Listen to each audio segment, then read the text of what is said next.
Hi, thank you for joining me. My name is Cassandra Dinkelman. I'm the Education Support Officer at Down Syndrome Queensland. This webinar is Reading Our Way an information session. If you have any questions, please send them to my email address, which is on the next screen, or phone the office, which is also on the next screen. Thank you. Enjoy.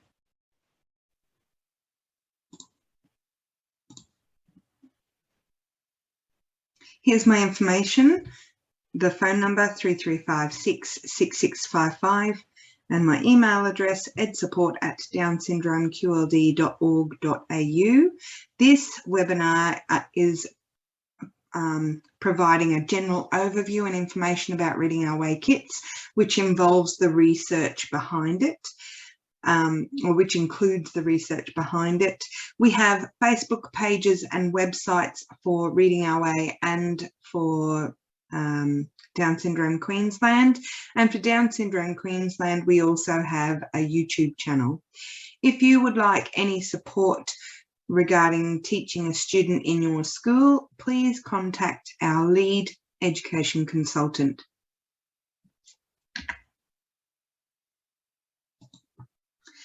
I'd like to begin by acknowledging the traditional and historic custodians of the land on which I present from today, the Yagara people of Brisbane. I extend my acknowledgement to all First Nations people here today and pay my respects to elders past, present and emerging. So what do we know about children with Down syndrome? We know that reading is a strength for children with Down syndrome due to their high visual memory skills.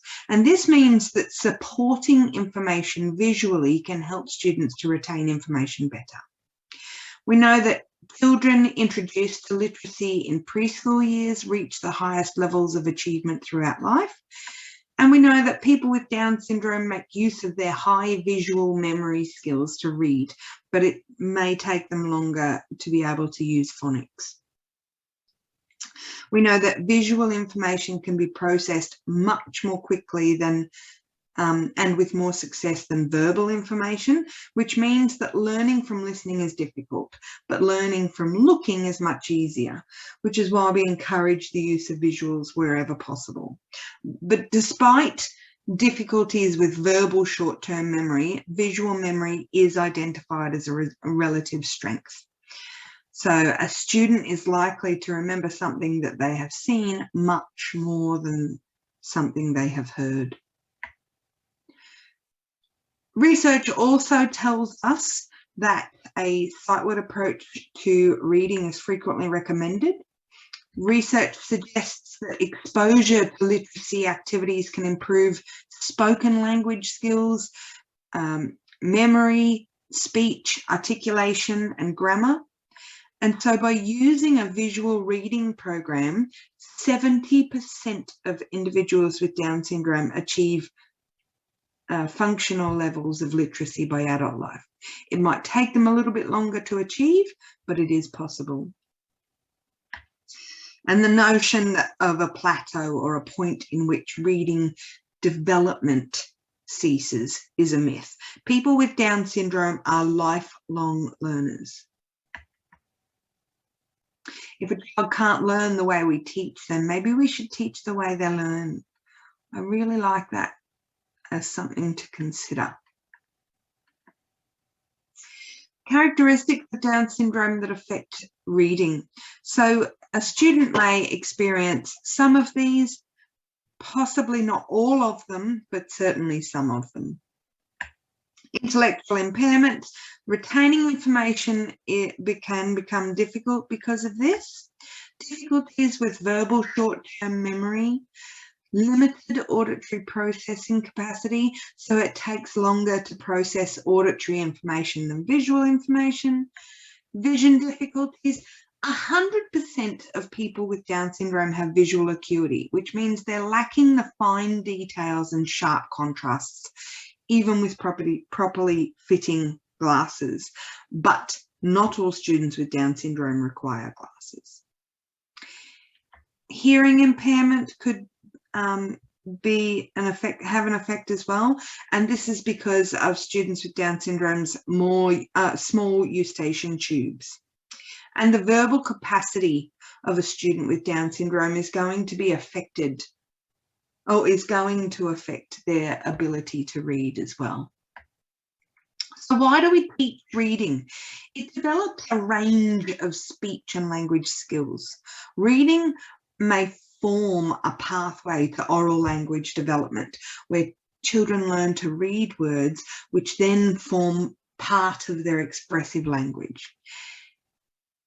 There's an improvement in spoken language skills, such as clarity of speech, speech intelligibility, and for all children, an improved vocabulary as well. It helps to improve memory. It develops an understanding of literacy skills, and those would be things such as grammar, language structures, so sentences, phonetics, writing skills. When should we teach reading skills? The earlier children start reading, the greater the impact on their speech and language development, as well as their memory. It is never too late to start. And we know of adults who are starting to learn now, and they are in their 40s, 50s, 60s. Learning can continue into adolescence, and this may in fact be the optimal time for learning to occur.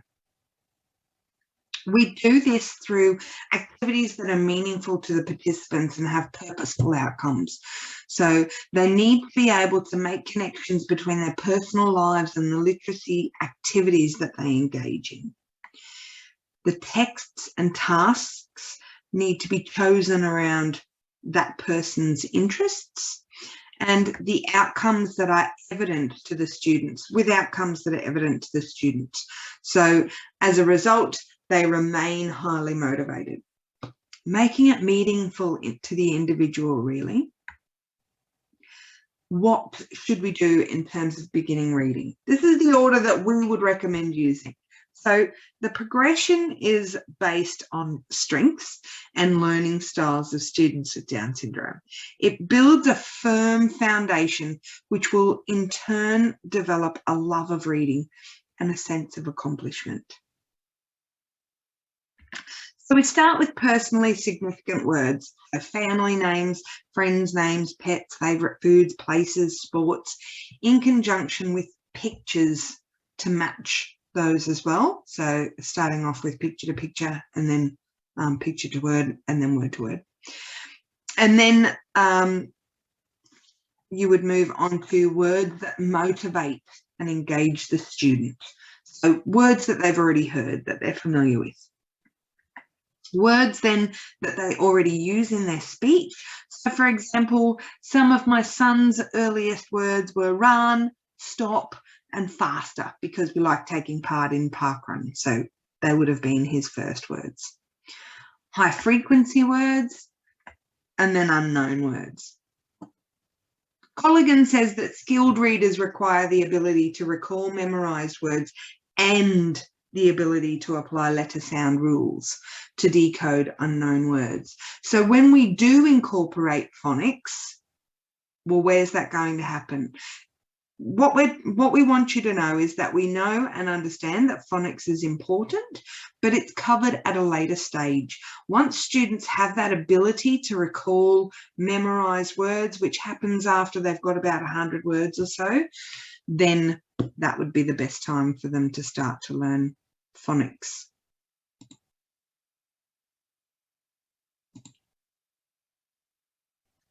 What does the approach look like? How do we begin reading? So step one, it's that whole word approach that introduces words to the student as a whole unit, where the student recognises the whole word by sight without analysis of the parts that make it up. So there's no phonics, no decoding, just the shape of that word and the order of the letters. It's used for high frequency words, or those words that are unable to be decoded, or sometimes they're called tricky words like was and were, and it's an approach that research shows to be successful with visual learners. And this is building on strengths rather than weaknesses. So in the beginning, we use errorless learning, which means that the student is prompted to make the correct response immediately. So you would show them the word, give them about 3 seconds, and if they don't say the name of the word, then you would then say the word for them. And over time, then you would be expecting them to jump in before you say the word for them. The prompt is then slowly faded, which encourages accuracy with the least amount of errors or frustration.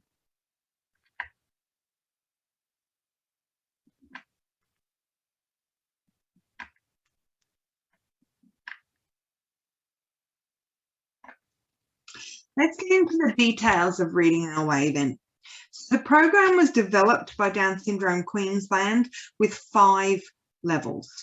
It's a visual approach to teaching literacy, and it's based on research around literacy development for individuals with Down syndrome, which is most commonly been researched by Sue Buckley. At the end of the webinar, we have included a list of references for you to look at, but in short, Reading Our Way uses the matching, choosing, naming process, is a whole word approach, promotes the importance of teaching reading in a variety of contexts using fun, engaging activities and personalised resources. This only makes up part of the reading that you would do in class or with your child at home.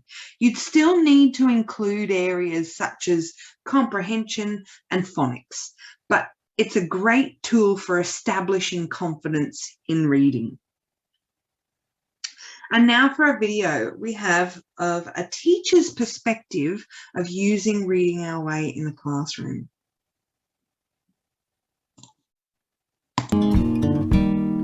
So when Jacob came to me at the start of the year, he was, quite below year level in reading, and I was just teaching him reading like any other child. But having then gone to the conference and purchased the program, my whole way of teaching him has changed, and as a result he has just taken off with his reading, benchmarking him levels way above where I thought that he would be. He's jumped a good 5 or 6 levels since we have purchased the program. His recognition of those words in environmental text is happening as well. He's pointing out words, he's spelling words that otherwise he would not have been doing. And yeah, he's just loving reading. He can't wait to come to the library every week and borrow a new book and take it home, and yeah, he loves it. The program has been fantastic. All of the resources are in there. We love that there's the CD as well, so we can just print off what we need. The cards are already laminated, ready to go, and the books that are part of the program are topical for him as well and grab his interest. So the program itself is so easy to use because we can just grab it when we need, and being his short attention span, we need them to be quick, sharp activities as well. So it's really fun for him to use as well. I've actually got quite a diverse class. I've got quite a variety of needs in my class, and so the Reading Our Way program, though we purchased it just for Jacob, we've been able to use it with a few other students as well who find it difficult to break words down phonetically. So that sight word approach and the repetition of that sight words, those sight words, has been really beneficial for those students as well as for Jacob. Being visual learners and taking things in visually, that repetition of those words has just been very beneficial for them. The words at this stage are common sight words, and so they're in Jacob's everyday language. Comprehension wise, that is the words that he's starting to use a lot more in his speech. We're actually using the program also in conjunction with his speech therapist, and she will focus on the same words that we are looking at for the week or two. I would say to you too that we no longer do the CD, we now do a USB. So if you've purchased the kit or you're thinking of purchasing the kit, it comes in USB form.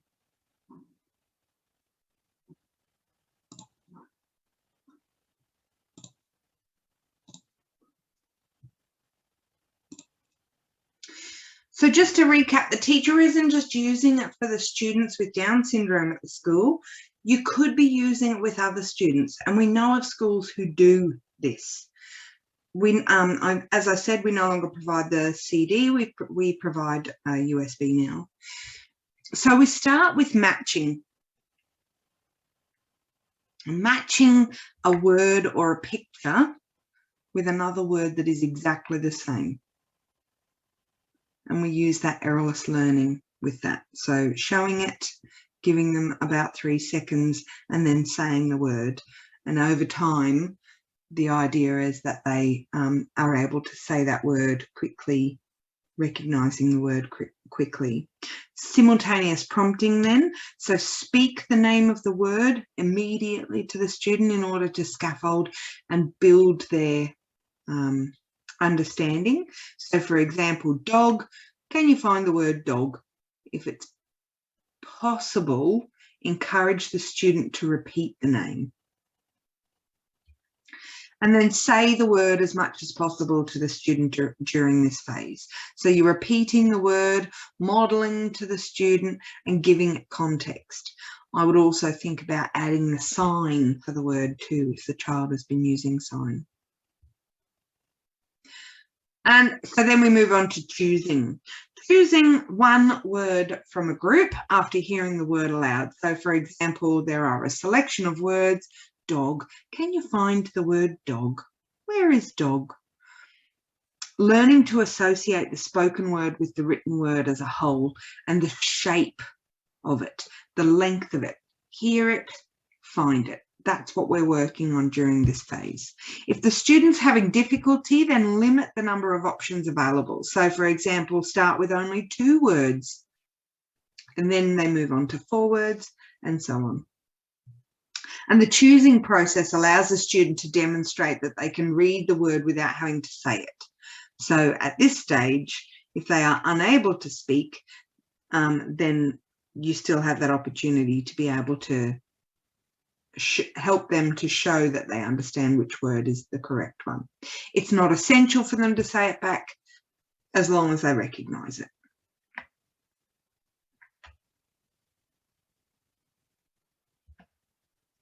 And finally, naming. So students read the word and say it out loud. So this phase might not be possible for some students, but consider alternatives such as signing or a picture replacement. There needs to be a constant time delay. As I've said, give them 3 seconds. So after approximately 3 seconds, if the student hasn't responded, tell them the word. And this is errorless learning, which in turn is allowing the student to feel like reading is something achievable within their grasp.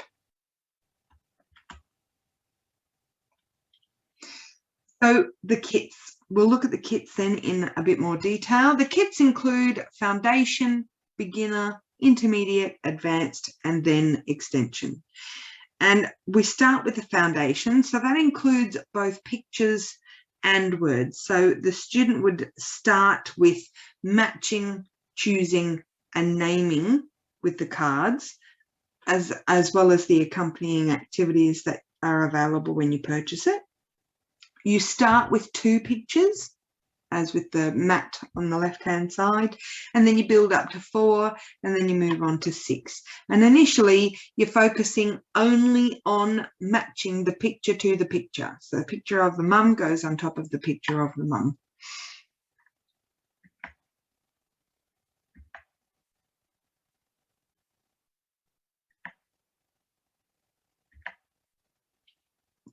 And once the child is confident with matching, choosing, naming pictures, you can introduce the words. So after mastering the 2 sets in the pack, we recommend that you focus on personally significant words. So things such as specific toys, books, siblings, pets. We would add grandma and grandpa to ours. And I know that when we started to look at personal words, we looked at the words like bag, school, pig, hat, all various things that were hot topics for my son. This foundation stage is ideal for students who are not yet reading, and this could be for young children to familiarise them with the process within the program. So as I said before, you are never too early and never too late. Now is the right time. And then once the student is confident with the foundation pack, you would then move on to set 2 for beginner. So then after that, you would go on to set 3 for intermediate and then set 4 for advanced. So all of these kits focus on the acquisition of high frequency words or sight words. And each kit progresses in difficulty. The kits are made up of 10 sets. So each set has 6 words, which means that you get 60 words per kit. And the words have been drawn from Fry, Dolch, and the 100 most common words lists. With each pack, you would begin with 2 and then increase to 4 and then increase to 6, as you did when you first started with the very first set. In sets 1 and 2, there are books. There are 2 books, one easy and the other is difficult. And from set 3 all the way through to 10, there are no books, because you would focus on topics of interest to the student and use books relating to that topic. So for example, if they're interested in space, you could then use words relating to space. You could use books with personally significant pictures as well, photos. And about halfway through the beginning set, you would then introduce phonics. We don't recommend one in particular, because you would follow what your school is using. And that could be Jolly Phonics, Reading Eggs, whatever it is your school is using is what we would suggest that you use. Ideally, you'd be aiming to use a phonics program that had actions for the sounds so that it's easier for the student to remember. Okay, and this phase is ideal for students who have a basic reading ability and students who are working to learn high frequency words.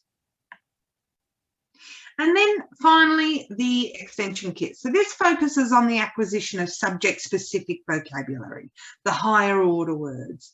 It includes 4 sets, numbers 1 to 10, teen numbers, and tens numbers,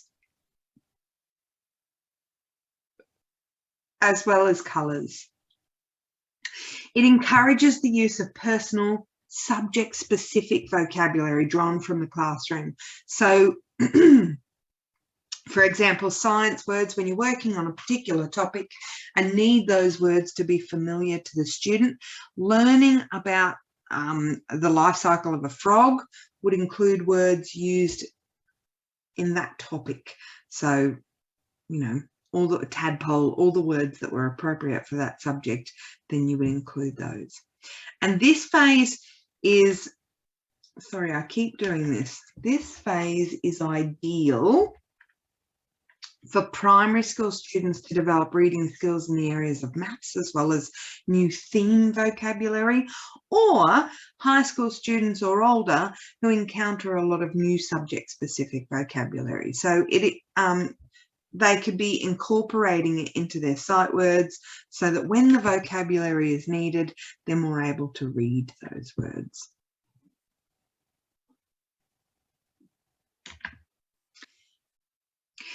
I'll show you through the activities that are included in the packs. You can download these from the USB. The activities could be used as a part of a reading group or a small group or peer activities or a warm-up session. You could use them for same ability or differing ability groups. And the activities include Snap and Memory. There's also downloadable bingo, a fly swat game. I've got these around the wrong way. This one is Frog Leap, actually, because there's a frog on a lily pad. And then the other one is the fly swat game.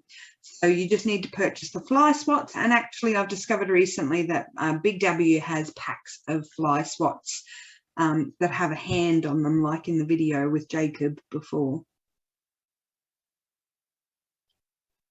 I like the idea too of cutting out the middle of the fly swat so that even when you swat the word, you can still read what the word is. So now I want to show you a video of a student from our CEP class. At the time of this video, she had just left high school.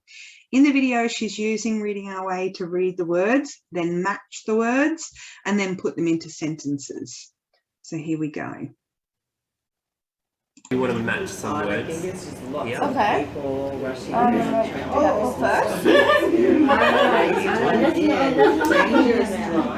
Can you do good? Yeah. But yeah. I can't block these buses in because sometimes buses Could you always do do that. way? I can't change it. Run. Water. So I can't change it. And then. I just don't like buses always Can do you that. give me a sentence for the word people? Okay. I have a lot of people as friends. Good job. Good work. What about water? Water. I swim in water in the pool. Cool. And last one, let's do a sentence for run. One. I run when I do exercise. Good work. Good job. That was awesome. Thanks. That was really good.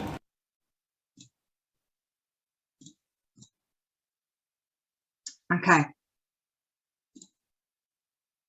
So some additional activities. We have ideas or suggestions on our Reading Our Way Facebook page. Every Tuesday I update those. Don't let these limit your possibilities though. I like to use Pinterest to spark ideas or find new ideas. And on our Facebook page, we add those, as I said, every Tuesday. There's also little activity ideas on our Down Syndrome Queensland page as well.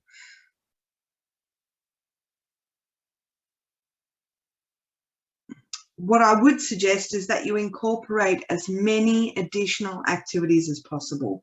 Look at the students' interests and find things to help consolidate their learning that revolve around the students' interests wherever you can. If you can't think of any of your own or need some ideas, we have some here. So we have these bricks.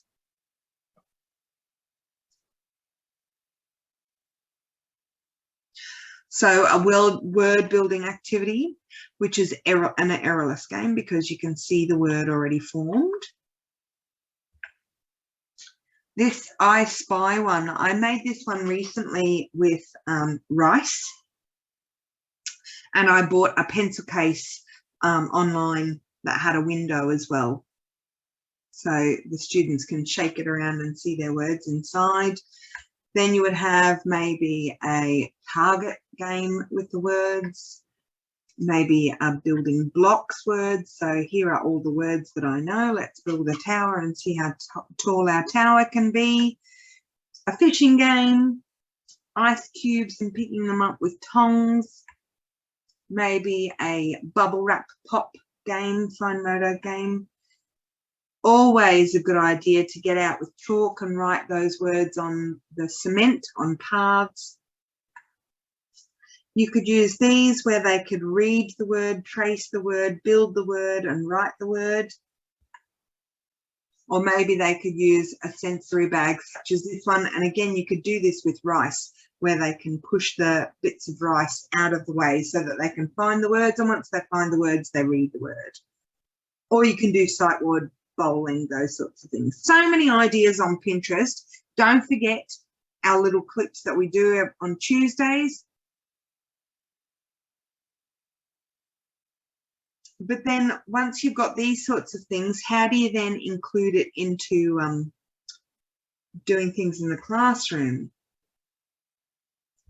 Let me show you. So we've got an example of lesson structure here. The research has shown that reading intervention lessons work best in this way. If you use reading groups in the classroom where you work with a small group at a time in rotations, for example, this could be slotted in as one of the activities. So The students read a familiar book. They read the book. They've read the book in a previous group activity, or even all last week, for example, a book that's at a lower level than their current ability. It should be an easy read, which should only take them about 5 minutes. And then you would read, an instructional book, so completing your reading record, again, about 5 minutes, depending on the group. And then move on to sight words in a game, so they can be familiar or unfamiliar words. But if you're doing this with familiar words, be sure to add in some unknown or nonsense ones too. And then when they're ready for this stage, letters, sounds, and phonology at whatever stage the child is at could be used, with just one letter for the lesson or for that week.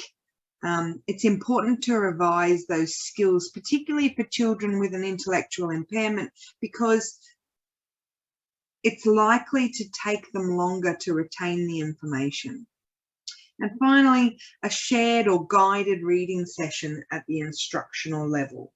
So ideally, this would take about 25 to 30 minutes per session, which slots in perfectly for those reading rotations. It needs to be short and sharp to help the students' interest by adding in the new knowledge wherever you can. And by keeping the structure the same, it becomes easier to keep the activity running smoothly.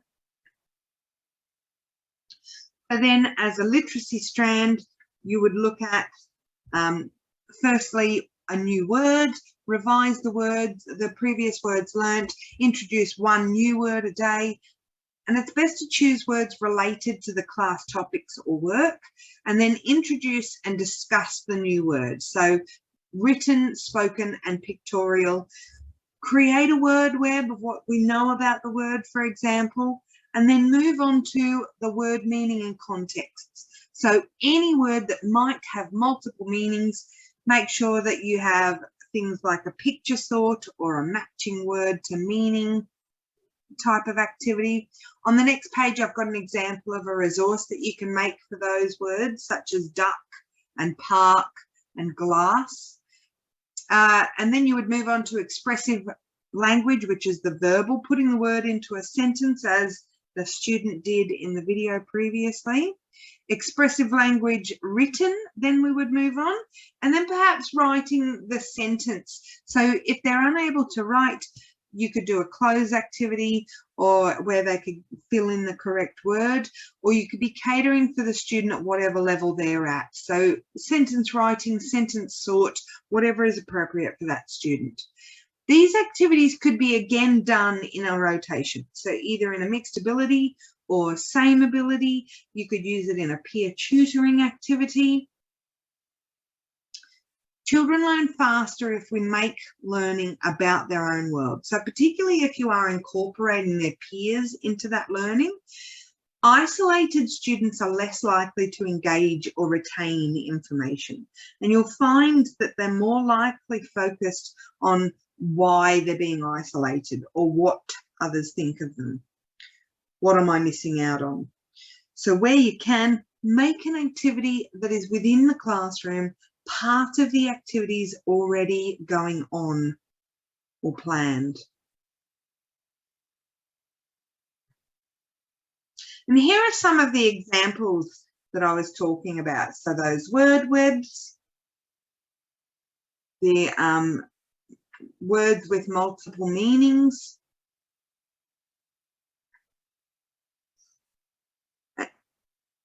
and so here's a variety of choices for sentences.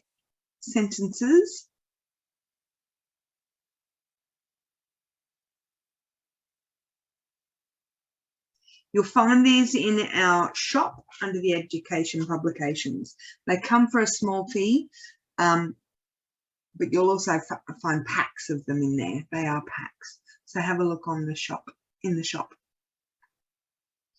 So the overriding principles, when we're incorporating reading our way as a class activity or in the home, we need to assume competence and set high expectations for the student. If you think that a student can't do something, they're likely to prove us right. So we want them to know that we believe that they can do it, and they will rise to those expectations. Research shows that when a parent or teacher believes the child is capable of learning, then the child will achieve more. It's such an important factor for learning success. Make learning fun. So we're not looking for sit-down activities where the student must learn instead of using games, mess, fun, anything to make it feel like learning isn't the focus, although we know it is. And I have found often that some of the most successful lessons are those when the students come away from it telling people they got to paint or make a mess. And when you dig deeper, actually, you learnt that during that activity, they also learnt to read their next lot of sight words or whatever the learning intention was. With that in mind, we need to allow the student to set the pace. If the intention was to learn the next set of words and they got through them with no issue, then move on to the next set. But equally, if you do an activity once and they find it tricky, revisit it at other times so that they can feel more accomplished when they do learn it. And teach over test. Start with errorless learning for every new set. Establish a familiar routine, model the correct responses, and then move on as they're ready. Sure, moving up to the next reading level is always exciting, but make sure that they know the previous words first. Less focus on moving up, more focus on understanding the level. Be able to apply their newfound knowledge and building their confidence. So that's essentially all of the information for Reading Our Way. I want to show you then other considerations. Reading Our Way can be purchased using NDIS, either through communication or access, not under education. So look into that if you're considering purchasing the kit. And we'll look at phonological awareness and phonics. In terms of covering phonological awareness and phonics, we'll look to reading comprehension, but just to cover some areas that come up when looking at reading skills, starting with phonological awareness and phonics. In the early stages of reading, children with Down syndrome find it difficult to use phonological awareness, and that tends to come from difficulties with auditory processing, short-term memory, and weak letter sound correspondence because of their hearing and speech production. The research suggests when a student with Down syndrome has the reading skills of a typically developing 7 or 8-year-old, they'll begin to use their phonics skills independently to read and spell like other children.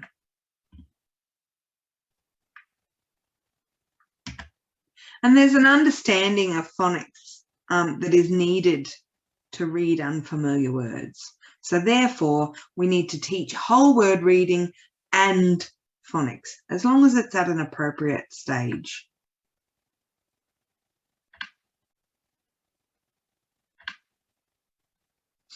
So a quick explanation. Phonological awareness is rhythm, rhyme and onset, and rhyme. Phonemic awareness is isolation, blending, segmentation, manipulation, and phonics is that letter-sound relationship.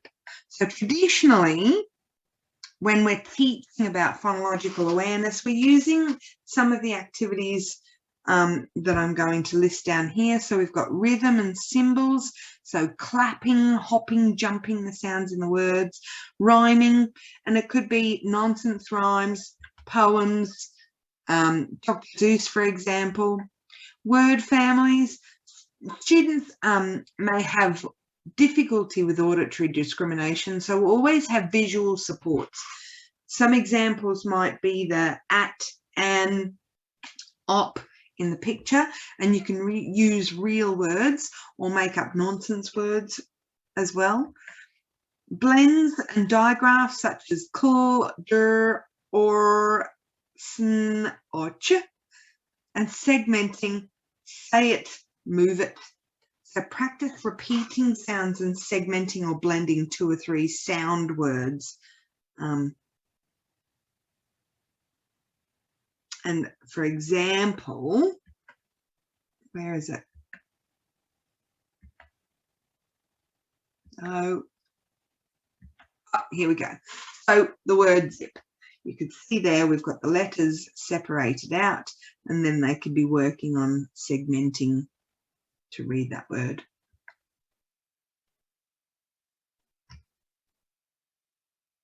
Going from single words to sentences, we could start off with the one sight word, a in this case, in the picture, and add a picture to it to make a phrase. So a pig, a cow, a dog, a cat.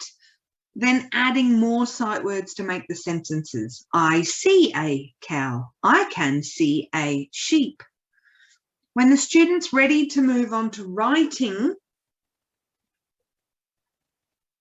you would follow the same process, starting with writing one word, then 2, and so on.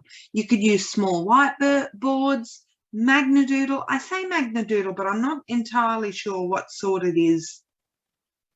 You know what I mean. And even iPads for those activities. It doesn't have to be pencil and paper. And then using those sight words to create a personal book. For example, I can see her, or I like, and then they can make a whole book of it.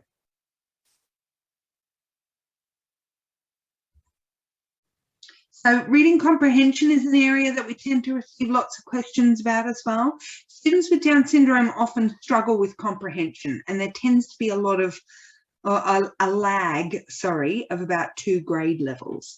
So we're emphasising reading for content rather than decoding when we're looking at the comprehension stage. We're looking at the pictures for clues and enjoying the reading, enjoying the book.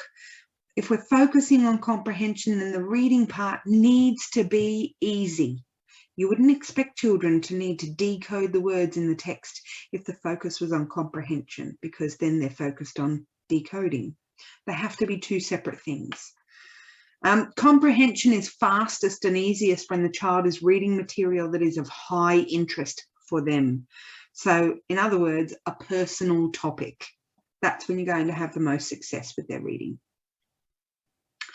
Silent reading may facilitate better comprehension than oral reading due to the emphasis placed on pronunciation rather than meaning in oral reading. So for some students, silent reading works best. The child needs to be able to actually read in order for that to happen, though. A poor comprehension is often a direct result of poor working memory. So when you are assessing or offering a task to students, you need to remember, are you assessing their comprehension or their memory? Because if a student is having trouble remembering all of the things that they needed to answer for the comprehension questions, then perhaps you should be breaking it into smaller groups. So for example, instead of at the end of a chapter, you would read a paragraph and then ask the students questions about that paragraph. How then do we improve the comprehension? So we define the purpose and capture interest before reading. Make sure that the content is of interest to the child wherever it is possible. Utilise that underlying motivator. They want to learn about something. You want them to read. So select texts that are of relevance and interest to the individual. Ask questions during reading to help make sense of the text. Explicitly teach and model reading comprehension strategies. So model looking back through the book for examples, or looking back through the paragraph for examples. It doesn't have to be about memory. Read the sentence 2 or 3 times after comprehension has been asked. And use multiple methods of expressing comprehension. So, for example, reduce the emphasis on expressive language. Match questions to pictures or answers, for example. Matching captions to pictures, sequencing pictures, role-playing the story, drawing pictures. You get the idea. Consider the students' vocabulary and language skills because it is going to be a factor. How can we best get them to answer questions to show that they understand the text? Strategies to improve comprehension continued. So if visual supports, use visual supports as much as possible so they don't overload the auditory short-term memory. An example of that is on the bottom right-hand corner of this page. So you could use pictures or words or break them into categories of who, what, when, where, which demonstrates the student's understanding of the text. And this gives this is a great way of sharing an easy modification to curriculum. So the child is still able to provide the same outcome, but at a level that is appropriate for them. Handwriting is an area that can be tricky for students with Down syndrome. So because of their low muscle tone, we need to consider the use of supports. And those supports would include things such as pencil grips, slope boards, footstools, move and sits. If you can do this in conjunction with an OT, that is fantastic. They are a great resource. Make sure that the size of the letters or the lines that they're using are suitable for the student, not the year group, for the student, using a writing implement that's appropriate, such as a triangular pencil or of larger size. And consider engaging alternatives and other multisensory techniques. So writing with chalk is always great. Using their finger to write in sand or shaving cream, or using an iPad, and there are apps such as Red Writing or Learn to Write that will help with those as well. When you're beginning to work on sentence writing activities, encourage the visual opportunities as much as you can. So use things such as picture writing, close activities, sentence starters, scrambled words to sort into a sentence, ordering sentences into a paragraph for older children, but they would need a developed understanding of language if they were doing that, independent writing then, and allowing that opportunity for success as much as possible, which is going to increase the students' confidence. And moving on to using visual memory and spelling activities. So use visual ways to learn the whole word. This is Silverman. He suggests that we use, I'm sure you've all heard of it before, rainbow writing. So spelling, when we're doing spelling, learning spelling words, using different colours and big letters. We're using magnetic letters to build the word. We're using picture spelling, so giving each word a theme. Rhyming, getting students to write down as many words that rhyme with their spelling words, games about rhyming. Use Twinkle and Sparklebox and Pinterest for those sorts of ideas. You don't have to come up with these ideas on your own. And then looking at CVC picture and letter sorts. So you can use Play-Doh when you're making the words. Use as much errorless learning as possible, so there's that confidence building. Write over the top of words that have already been written. Maybe use a highlighter. And a pool noodle one. I like that.